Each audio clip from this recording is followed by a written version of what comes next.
Hello everyone. Today we will talk about how to fix or how to solve the problem of camera on Snapchat. To know how to fix or how to solve the problem of camera on Snapchat, you should just go to settings. In the first, you can go to the window of apps and you can click on Snapchat.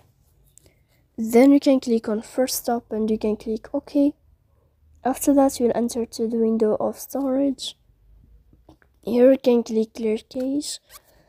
Don't click clear data because that can cause the errors that can delete your account. In the end, you can turn off your phone and you can wait a moment to turn on your phone again to fix that problem. So please don't forget to support us by like and subscribe. See you next time in another video, and thank you for your attention and your watching.